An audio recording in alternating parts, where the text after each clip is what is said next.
Hello everyone, आप सभी का स्वागत है हमारे YouTube चैनल किदवई सर में। मैं आपका टीचर मोहम्मद अली किदवई। आज आपको मैथ का चैप्टर प्रॉफिट और लॉस पढ़ाऊंगा। आज की इस वीडियो में मैं आपको कुछ शॉर्टकट मेथड्स बताऊंगा जिससे आप बहुत आसानी से सेकंडों में क्वेश्चन को सॉल्व कर सकेंगे। इसमें आपको कंडीशन दे रखी होगी, उस कंडीशन के अकॉर्डिंग कुछ फॉर्मुलेज होंगे। उस फॉर्मूले से आप जो है बहुत सिंपल वे में आप क्वेश्चन को सॉल्व कर सकेंगे। इससे पहले भी मैं आपको वीडियो बना चुका हूं जिसमें मैंने शॉर्टकट मेथड बताया था। अगर आपने वो वीडियो नहीं देखा उसको भी देखिएगा। तो चलिए इस वीडियो को हम स्टार्ट करते हैं। वीडियो को स्टार्ट करने से पहले आप हमारे इस वीडियो क्वालिटी को हाई डाटा में सेट कर दीजिए, और अगर आप हमारे चैनल पर नए हैं तो चैनल को सब्सक्राइब करेंगे। अब ये वाला क्वेश्चन देखिएगा। ये क्वेश्चन इस कंडीशन पे है कि जब दो वस्तुएं समान मूल्य पर बेची जाए। ठीक है, जैसे कि यदि दो वस्तुएं भिन्न भिन्न मूल्य पर खरीद कर समान मूल्य पर बेची जाए और उन पर अलग अलग प्रतिशत लाभ या हानि हो, तो ये फॉर्मूला आता है। ठीक है, यानी दो वस्तुओं को हम समान मूल्य पे बेच रहे हैं लेकिन अलग अलग मूल्य पे उनको खरीदा गया है और उन पर अलग अलग प्रतिशत लाभ और हानि हो रहा है। तो फॉर्मूला हमारा आता है पहली वस्तु का क्रय मूल्य बटे दूसरी वस्तु का क्रय मूल्य इक्वल्स टू 100 प्लस माइनस दूसरी वस्तु प्रतिशत पर लाभ या हानि बटे 100 प्लस माइनस पहली वस्तु प्रतिशत पर लाभ या हानि। ये हमारा फॉर्मूला बन के आता है। यहाँ पे अगर प्रतिशत लाभ होगा तो यहाँ पे प्लस रहेगा, और अगर प्रतिशत हानि होगी तो यहाँ पे माइनस रहेगा। तो अब इस फॉर्मूले को हम क्वेश्चन से समझते हैं। पहला क्वेश्चन इसमें ये दे रखा है कि एक व्यक्ति दो वस्तुओं को एक ही मूल्य पर बेचता है। पहली वस्तु पर उसे 20% का लाभ होता है तथा दूसरी वस्तु पर 25% का लाभ होता है। यदि पहली वस्तु का क्रय मूल्य 10,000 रुपए हो तो दूसरी वस्तु का क्रय मूल्य ज्ञात कीजिए। तो इस फॉर्मूले से हम लगा के डायरेक्ट सॉल्व कर सकते हैं। तो अब यहाँ पे देखिएगा, पहली वस्तु का क्रय मूल्य हमें 10,000 रुपए दे रखा था, हमने 10,000 रख दिया। दूसरी वस्तु का क्रय मूल्य हमको निकालना था तो हमने दूसरी वस्तु का क्रय मूल्य लिख रहने दिया। फिर यहाँ पे क्या था, 100 प्लस, क्योंकि लाभ हो रहा है तो प्लस होगा, और दूसरी वस्तु पर लाभ कितना है, 25% है, तो 100 प्लस 25 हो गया। फिर अपॉन में है 100 फिर प्लस होगा, क्योंकि दूसरी कंडीशन में भी और पहली कंडीशन दोनों में जो है लाभ हो रहा था, तो पहले कंडीशन में भी लाभ हो रहा है, तो 100 प्लस पहली वस्तु पर लाभ, तो वो जो है वो 20% है, तो 100 प्लस 20 हो जाएगा। तो इसको पूरा सॉल्व कर देंगे तो 25/24 आ जाएगा। तो यहाँ से हम जो निकालेंगे तो दूसरी वस्तु का जो क्रय मूल्य होगा वो क्रॉस मल्टीप्लाई कर लीजिए, 10,000 इंटू 24/25 हो जाएगा। तो इसका जो आंसर आपका आएगा 9600 आएगा। तो जो आपका दूसरी वस्तु का क्रय मूल्य होगा वो ₹9600 होगा। इसको नोट कर लीजिएगा और फॉर्मूले नोट कर लीजिएगा। अब ये वाला क्वेश्चन देखिएगा। ये क्वेश्चन भी इसी कंडीशन पे है कि जब दो वस्तुएं समान मूल्य पर बेची जाए। तो इसमें क्या रखा है कि राकेश दो साइकिल 1200 रुपए में और 1500 में खरीद कर एक को 20% लाभ पर बेच दिया। बताइए दूसरी साइकिल को कितने प्रतिशत लाभ या हानि पर बेचा बेचा कि दोनों साइकिल का विक्रय मूल्य समान रहे।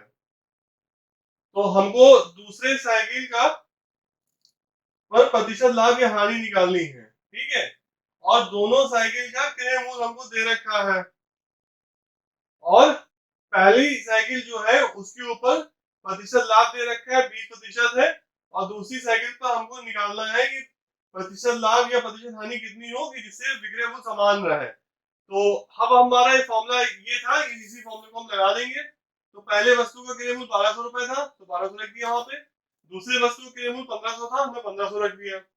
अब यहाँ पे 100 प्लस माइनस दूसरी वस्तु पर लाभ या हानि होता है, तो 100 प्लस हम एक्स कर लेंगे। ठीक है, 100 प्लस एक्स कर लेंगे। एक्स को मान लेंगे कि लाभ हो रहा है, एज्यूम कर लिया हमने कि एक्स लाभ हो रहा था। ठीक है, तो 100 प्लस एक्स कर देंगे। फिर अपॉन में 100, पहले की कंडीशन में क्या दे रखा था कि पहली वस्तु पर 20% का लाभ हो रहा था, तो 100 प्लस 20 हो जाएगा। यहाँ पे 100 प्लस पहली वस्तु पर लाभ या हानि होता है, तो पहली वस्तु पर लाभ हो रहा है तो 100 प्लस 20 हो जाएगा हमारा यहाँ पे। फिर इसको पूरा आप सॉल्व कर लीजिए, यहाँ पे 4/5 आ जाएगा 1200 अपॉन 1500 की जगह पे, और यहाँ पे 100 प्लस एक्स अपॉन 120 हो जाएगा।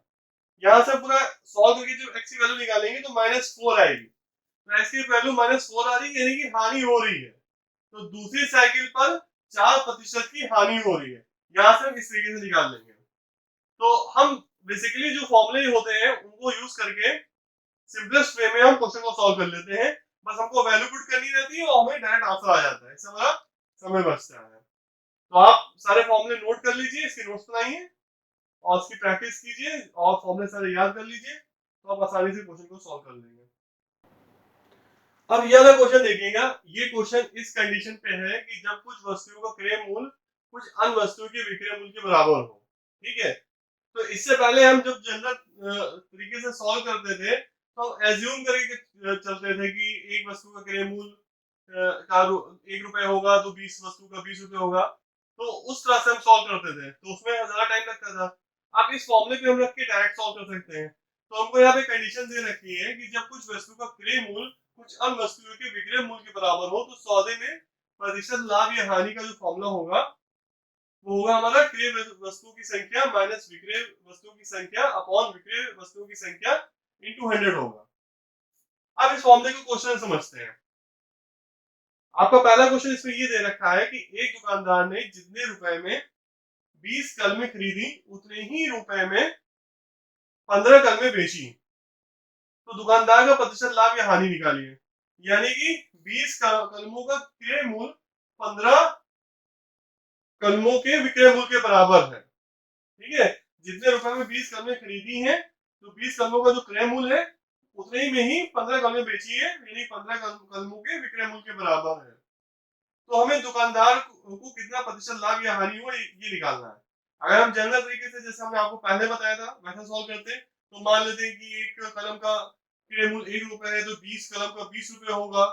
फिर यहाँ से रिलेशन बनाते हैं कि 15 कलम का जो विक्रय मूल्य है वो 20 कलम के क्रय मूल्य के बराबर है। तो इस तरह से हम रिलेशन बना के उसको सॉल्व करते थे, तो उसमें ज्यादा टाइम लगता था। अब आप इस फॉर्मूले को डायरेक्ट याद कर लीजिए, इससे डायरेक्ट आप निकाल सकते हैं। तो इसका फॉर्मूला आपका क्या है, क्रय वस्तु की संख्या माइनस विक्रय वस्तु की संख्या अपॉन विक्रय वस्तु की संख्या इनटू 100 होता है। तो अब आपका जो क्रय वस्तु की संख्या है वो 20 है, विक्रय वस्तु की संख्या 15 है, अपॉन 15 हो जाएगा, इनटू 100 कर देंगे। यहाँ से डायरेक्ट हम सॉल्व कर लेंगे इसको, तो हमारा लास्ट में आंसर आ रहा है 100/3 आ रहा है। ठीक है, तो आंसर हमारा इसमें जो है वो पॉजिटिव में आ रहा है। ठीक है, तो ये लाभ होगा। अगर यही आंसर हमारा निगेटिव में आता तो हमारा ये हानि होता। तो जो आंसर में जो आपका साइन होगा उसके कॉरस्पॉन्डिंग लाभ और हानि होगा, ये हमको मालूम पड़ता है। इसको नोट कर लीजिएगा। अब ये वाला क्वेश्चन देखिएगा। ये क्वेश्चन भी इसी कंडीशन पे है जब कुछ वस्तु का क्रय मूल्य कुछ अन्य वस्तुओं के विक्रय मूल्य के बराबर हो। इससे आपको कॉन्सेप्ट क्लियर हो जाएगा। इसको इस क्वेश्चन को भी देख लीजिए। इसमें कहा गया है कि करीम ने कुछ अंडे इस प्रकार क्रय विक्रय किए कि 60 अंडों का क्रय मूल्य 75 अंडों की बिक्री मूल्य के बराबर रहा। उसका प्रतिशत लाभ या हानि निकालिए। फिर से हम ये डायरेक्ट फॉर्मूले में रख देंगे। तो हमारा फॉर्मूला क्या है, क्रय वस्तु की संख्या, तो क्रय वस्तु की संख्या कितनी है, 60 है, और विक्रय वस्तु की संख्या 75 है।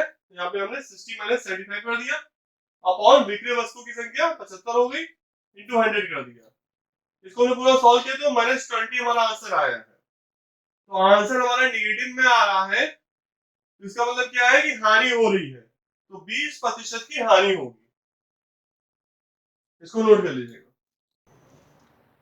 अब यह क्वेश्चन देखिएगा। ये क्वेश्चन इस कंडीशन पे है कि जब रुपए ए में बी वस्तु खरीद कर रुपए बी में ए वस्तु बेची जाए तो आपका फॉर्मूला ये बनता है, प्रतिशत लाभ या हानि जो होगा उसका फॉर्मूला होगा क्रय वस्तु की संख्या का स्क्वायर माइनस विक्रय वस्तु की संख्या का स्क्वायर इनटू 100 अपॉन विक्रय वस्तु की संख्या का स्क्वायर हो जाएगा।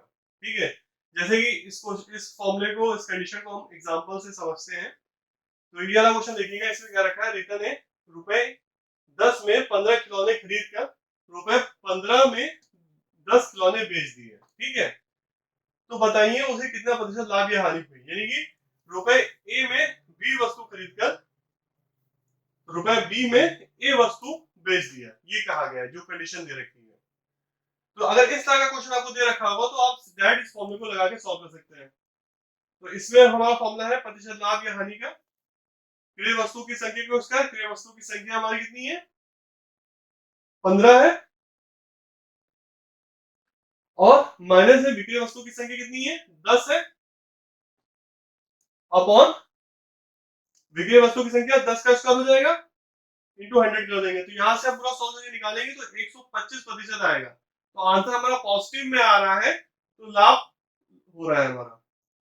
क्योंकि देखिएगा यहाँ पे क्या क्या रखा है कि क्रय वस्तु की संख्या रुपए 10 में 15 खिलौने खरीदे, तो क्रय वस्तु की संख्या 15 हो गई, और रुपए 15 में 10 खिलौने बेचे, तो विक्रय वस्तु की संख्या 10 हो गई। तो अब यहाँ पे आप फॉर्मूले में क्रय वस्तु की संख्या के यहाँ पे 15 रख दीजिए, और विक्रय वस्तु की संख्या जगह पे 10 रख दीजिए, और उसको सॉल्व कर लीजिए, तो आपका जो आंसर आएगा वो 125% आएगा। तो पॉजिटिव में हमारा आंसर आ रहा है, तो यानी कि लाभ हो रहा है। अब ये वाला क्वेश्चन देखेंगे, ये क्वेश्चन भी इसी कंडीशन में है कि जब रुपए ए में बी वस्तु खरीद कर रुपए बी में ए वस्तु बेची जाए। तो ये क्वेश्चन कह रहा है आपका कि सुनीता ने 80 टॉफियां रुपए 5 में 4 के भाव से खरीद कर रुपए 4 में 5 के भाव से बेच दिया, बताइए उसे कितने प्रतिशत लाभ या हानि हुई। ठीक है, तो अब यहाँ पे क्या होता है फॉर्मूला हमारा, प्रतिशत लाभ या हानि का फॉर्मूला होता है क्रय वस्तु की संख्या। तो क्रय वस्तु की संख्या कितनी है, 4 है, तो 4 का स्क्वायर हो जाएगा, माइनस विक्रय वस्तु की संख्या कितनी है, 5 है, तो 5 का स्क्वायर हो जाएगा, अपॉन 5 का स्क्वायर इंटू 100 कर देंगे। इसको हम पूरा सॉल्व कर लेंगे तो -36 हमारा आंसर आएगा। तो अब हमारा आंसर नेगेटिव में आ रहा है, तो यहाँ पे हानि होगी, तो 36% जो होगी वो हानि होगी यहाँ पे।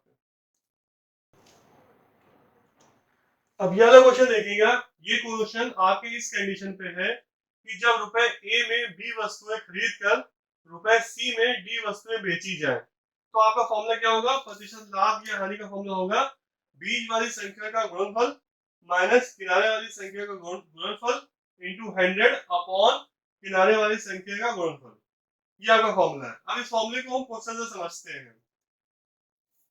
तो इसमें आपका ये क्वेश्चन दे रखा है कि रमेश ने कुछ वस्तुएं रुपए 5 में 4 के भाव से खरीद कर उन्हें रुपए 8 में 6 के भाव से बेच दिया, तो उसे इस क्रय विक्रय में कितने प्रतिशत लाभ या हानि हुई, ये हमको निकालना है। तो अब देखिएगा, रुपए ए में बी वस्तु खरीद कर रुपए सी में डी वस्तुएं बेची हैं, इस तरह के रिलेशन से दे रखा है, तो हमारा कंडीशन जो है उसके ऊपर ये क्वेश्चन है। तो अब देखिएगा यहाँ पे जो हमारा प्रतिशत लाभ या हानि का फॉर्मूला होता है वो होता है बीज वाली संख्या का गुणनफल माइनस किनारे वाली संख्या का गुणनफल इंटू 100 अपॉन किनारे वाली संख्या का गुणनफल। तो बीज वाली संख्या क्या है आपकी, बीज वाली संख्या आपकी 4 है और 8 है, ठीक है, तो 4 गुणे 8 हो जाएगा, माइनस किनारे वाली संख्या कौन सी आपकी है, 5 है और 6 है, तो 5 इंटू 6 हो जाएगा, फिर अपॉन में किनारे वाली संख्या गुणनफल, फिर 5 इंटू 6 हो जाएगा, इंटू 100 कर देंगे यहाँ से। तो इसको पूरा सॉल्व कर लेंगे तो हमारा आंसर आएगा 20.3 आएगा। तो ये आंसर हमारा पॉजिटिव में आ रहा है, तो ये लाभ हो रहा है। अब ये वाला क्वेश्चन देखेंगे, ये क्वेश्चन भी इसी कंडीशन में है जब रुपए ए में बी वस्तु खरीद कर रुपए सी में डी वस्तु बेची जाए। तो इस क्वेश्चन को देख लिए तो इससे आपका फॉर्मूला और थोड़ा क्लियर हो जाएगा। इसमें क्या रखा है कि महेश ने रुपए 10 में 12 अंडे खरीदता है और रुपए 20 में 16 अंडे बेचता है, तो इस प्रकार उसे कितना प्रतिशत लाभ या हानि होगी। तो हमको मालूम है हमारे प्रतिशत लाभ या हानि का जो फॉर्मूला होता है वो होता है बीच वाली संख्या का गुणनफल। तो बीच वाली संख्या कितनी है, 12 है और 20 है, तो 12 इंटू 20 हो जाएगा, माइनस किनारे वाली संख्या का गुणनफल, किनारे वाली संख्या हमारी 16 है और 10 है, तो 16 इंटू 10 हो जाएगा, अपॉन किनारे वाली संख्या का गुणनफल, तो 10 इंटू 16 हो जाएगा, यहाँ पे भी इंटू 100 कर देंगे, तो यहाँ से पूरा हम सॉल्व करके इसको निकालेंगे तो 50 आएगा। तो आंसर हमारा पॉजिटिव में आ रहा है, तो ये लाभ हो रहा है। यहीं पर अगर हमारा आंसर निगेटिव में आता तो हानि हो जाता, इसको नोट कर लीजिएगा।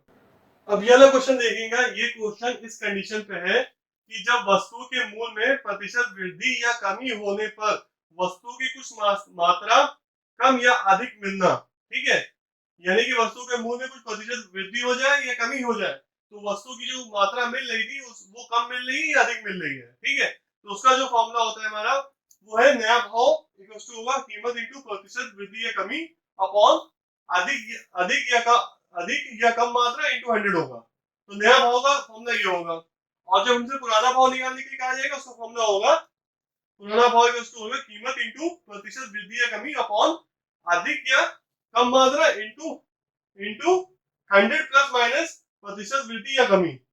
ये दो फॉर्मूले होंगे हमारे, ठीक है। भाव में अगर प्रतिशत कमी होगी तो माइनस होगा, और अगर प्रतिशत वृद्धि होगी भाव में तो प्लस का प्रयोग होगा। ये हमारा जनरल फॉर्मूला था। अब आप देखिए क्वेश्चन देखिए जिससे आपको क्लियर हो जाए। क्वेश्चन हमको दे रखा है कि चावल का दाम 25% बढ़ गया, जिससे ₹400 में 10 किलोग्राम कम चावल मिलता है। तो चावल का नया भाव ज्ञात कीजिए। चावल का नया भाव को निकालना है, ठीक है। तो आप देखिए नया भाव का फॉर्मूला क्या था, कीमत इंटू प्रतिशत वृद्धि या कमी। तो कीमत कितनी है, 400 रुपए है। प्रतिशत वृद्धि कितनी हुई है, 25% बढ़ा है। अधिक या कम मात्रा कितना है, तो अधिक ही कम मतलब 10 किलोग्राम कम चावल मिल रहा है, तो 10 जो होगा वो कम हो गया यहाँ पे, अधिक कम मतलब यहाँ पे कम 10 हो गया, इंटू 100 कर देंगे। तो यहाँ से हम जो है इसको पूरा सॉल्व कर लेंगे। तो चावल का जो नया भाव आएगा वो ₹10 प्रति किलोग्राम आ जाएगा। इस तरीके से फॉर्मूले में हम रख के डायरेक्ट निकाल लेंगे। अब ये वाला क्वेश्चन देखिएगा, ये क्वेश्चन भी आपके इसी कंडीशन में है जब वस्तु के मूल्य में प्रतिशत वृद्धि या कमी होने पर वस्तु की कुछ मात्रा कम या अधिक मिलना, ठीक है। इसी कंडीशन पे आपका अगला क्वेश्चन भी है। इस क्वेश्चन में दे रखा है कि मैदा 10% महंगा हो गया, जिससे ₹440 में 2 किलोग्राम कम मैदा मिलता है। मैदे का पुराना भाव ज्ञात कीजिए। हमें अब इसमें इस क्वेश्चन में पुराना भाव निकालना है। तो अब देखिए जो पुराने भाव का फॉर्मूला होता है वो होता है कीमत इंटू प्रतिशत वृद्धि या कमी अपॉन अधिक या कम मात्रा इंटू 100 प्लस माइनस प्रतिशत वृद्धि या कमी होता है। तो अब यहाँ पे आप सारे वैल्यू पुट कर दीजिए। जो कीमत है वो 440 रुपए है, वृद्धि जो हुई है वो 10% की हुई है, तो इंटू 10 कर देंगे। फिर अधिक या कम 2 किलोग्राम कम मिल रहा है, तो 2 यहाँ पे आ जाएगा इस यहाँ पे। और फिर क्या है कि 100 प्लस माइनस जो होता है वृद्धि या कमी होता है। तो वृद्धि कितनी हो रही है, वृद्धि 10% महंगा हो रहा है, तो वृद्धि 10 जो वृद्धि हो रही है तो इसलिए प्लस के साथ आएगा, 100 प्लस 10 हो जाएगा यहाँ पे। तो इस तरह से हम उसको पूरा सॉल्व कर लेंगे। तो मैदे का जो पुराना भाव आएगा वो ₹20 प्रति किलोग्राम आएगा। इसको नोट कर लीजिएगा। Thank you for watching this video. आप हमारे चैनल को सब्सक्राइब करें जिससे आपको आने वाली वीडियो मिलते रहे। इसके बाद भी मैं आपको लाभ हानि का चैप्टर पढ़ाऊंगा और आपको शॉर्टकट मेथड बताऊंगा जिससे आप क्वेश्चन आसानी से सॉल्व कर सकेंगे। कुछ क्वेश्चन ऐसे होते हैं जो ये शॉर्टकट फॉर्मूले से ही सॉल्व हो सकते हैं। तो आप हमारे साथ साथ नोट्स बनाते रहिए, फॉर्मूले याद करते रहिए, जिससे आपका चैप्टर क्लियर होता रहे। Thank you for watching this video.